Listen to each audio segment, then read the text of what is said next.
कीर्तनाच्या सखे सुखी होऊ दे.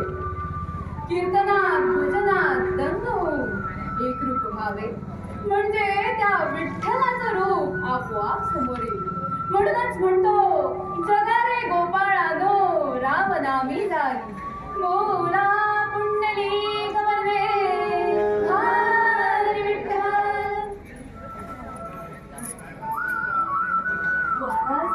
महाराज आपल्या कीर्तनाने आज आम्ही खुलून उठलो. आपल्या विठ्ठल रूपी पांडुरंगाची श्रद्धा, यांच्याबद्दलचा जिव्हाळा, पांडुरंगाचं नामस्मरण. महाराजा आपल्या दर्शनाने आज आम्ही धन्य होऊन पावलो. चोखोबा खरा विठ्ठल फक्त तुझ्या हाडामासात पांडुरंग उरलेला आहे. चोखोबा, मी फक्त कीर्तन सांगून भागवत धर्माचा प्रचार करतो आणि कीर्तनातून जो आनंद सुख मिळतो तो आनंद माझ्या विठ्ठलाला आवडतो. पांडुरंगाशिवाय काही सुचत नाही. माझा पांडुरंग मला दर्शन देईल ना देईल, मला त्याची ओढ त्याची आस लागलेली आहे. माझा पांडुरंग भक्तांचा कैवारी आहे. आज ना उद्या मला माझ्या पांडुरंगाची भेट होईल.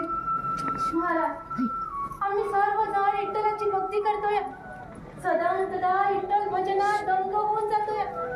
पण आमच्या घरी म्हणजे जीवा तुझी चांगली ना का म्हणून विठ्ठलांची परीक्षा घेतो का? आमच्या हातनं अशी काय चूक झाली की आमची विठ्ठल भक्ती कमी पडते? काय पण समजत नाही बघा. सोयरा सोयरा सोयरा काय बरळतेस आहे तू? तुझं डोसकं थाऱ्यावर आहे ना. अगं, पांडुरंगाची भक्ती दिवस रात्र सुद्धा केली तर ती मला थोडीच आहे. मला कळतंय सगळं, पण मी आता तरी काय करणार? सोयरा आम्ही इकडे विठ्ठलाच्या दर्शनाला आलो ना, मग असं सुटकावानी चेहरा करून कसं होईल? मग मी आता तरी काय करू? माऊली, जे आपल्या नशिबात आहे तोच सोसलं पाहिजे आपल्याला. त्याचं चांगलं फळ केव्हा ना केव्हा मिळणारच आहे. विठ्ठलाची दृष्टी सदानकदा आपल्या भक्तावर असते. माऊली, तू असं समजू नको. विठ्ठल जाणतो आहे सगळं. आपण उगाच विचार करतासा बघा, समजा ठीक ठाक होईल. आपला पांडुरंग आहे ना मग आपल्या सोबत. हा, लोक थोडे दिवस आम्हाला त्रास करतात.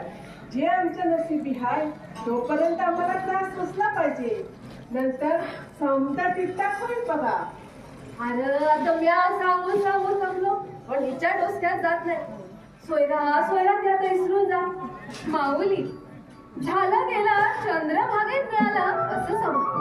निंदकाचं घर असावं शेजारी. ह्या जगात निंदकाशिवाय मजा नाही. आणि निंदक जोवर आपल्या पाठीशी आहे तोवर जास्तच मजा आहे विठ्ठलाच्या भक्तीला. पण असं लाचारावाणी किती दिस म्हणून जगायचं? विठ्ठल म्हणून लोक गिळवतात. हवं त्या उकिड्यावर टाकलेल्या अन्नावर किती दिस म्हणून दिस काढायचं? सोयरा तर बंद कर तुझं पुराण ऐकायला आम्ही नाही सोडलो. सकाळी दुपारी रात्री तुझं फक्त हेच चालायचं. अगं सोयरा, आम्हाला दुसऱ्याकडे लक्ष देऊन नाही चालायचं. तुमचं पांडुरंग आहे ना आमच्या सोबतीला. होय पांडुरंग हाय म्हणून आम्ही नाहीतर मेल्या लोकांनी किती काढलं असतं. आता अगदी बरोबर बोललासा बघा. ताई, आमचं ध्येय एकच, फक्त त्याने म्हणी पांडुरंग हरी. देवा विठ्ठला, अंगा काही बोलले तर क्षमा करा. आता तुम्हीच आमची माय बाप. धन्य विठ्ठला, धन्य. अशीच कृपादृष्टी असू दे आम्हा भक्तावर. मोला पुंडलिक वंदे हरी विठ्ठल. बंद करा तुमचं विठ्ठल. अरे, गळ्यात विरा आणि हातात चिपळी घेऊन नाचलास म्हणजे विठ्ठल पावला म्हणायचा. ह्या विण्यात, ह्या चिपळेत जे सामर्थ्य आहे ते तुला नाही कळायचं. तुझ्या डोळ्यात जे पुसपडलं आहे ते आधी बाहेर निघायला पाहिजे. आणि जोपर्यंत ते बाहेर येत नाही तोपर्यंत तुझे डोळे हे असेच राहतील दुसऱ्याचं वाईट बघण्यासाठी. नाम्या, तू आम्हाला ओळखत नाहीस? अरे, ह्या पंढरपूर विठ्ठल मंदिराचा पुजारी आहे, पुजारी. अरे, आम्ही आमच्या ज्ञानबळावर स्वतःच्या सामर्थ्यावर विठ्ठलाला प्रसन्न करून घेतला आहे. ते तुझ्यासारख्या गाव जिल्ह्यालाच काय कळणार? ब्राह्मणाच्या तोंडात अशी भाषा, विठ्ठल विठ्ठल विठ्ठल. गावकऱ्यांनो, पाहिलं तर तुम्ही, अतिशय पवित्र मानलेलं चंद्रभागेचं स्थान जे तीर्थक्षेत्र म्हणून भारतभर प्रसिद्ध आहे, त्या तीर्थक्षेत्राचा या माणसांनी विचार करून सोडला आहे. अहो, आम्हाला आंघोळ करायला सुद्धा जागा शिल्लक उरली नाही. कुठून कुठून उकिरड्यावरली जनावरं येऊन इकडे पडतात म्हणून कुणास ठाऊक. तोंड सांभाळून बोला.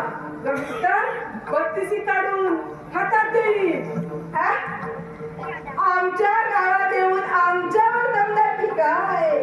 पाहिलं ना गावकऱ्यांनो, एक तर हे पवित्र स्थान विटाळ होऊन गेलंय आणि दुसरं म्हणजे गाव गुंड येऊन बसले म्हणायचे.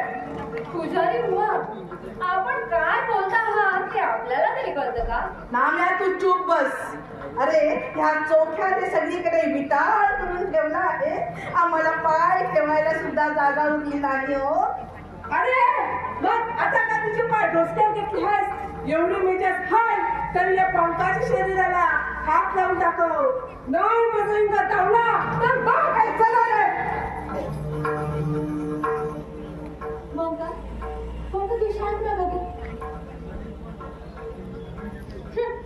आमस्ती कोणाच्या तोंडाला नाही लागायचं. चला, आपण सगळी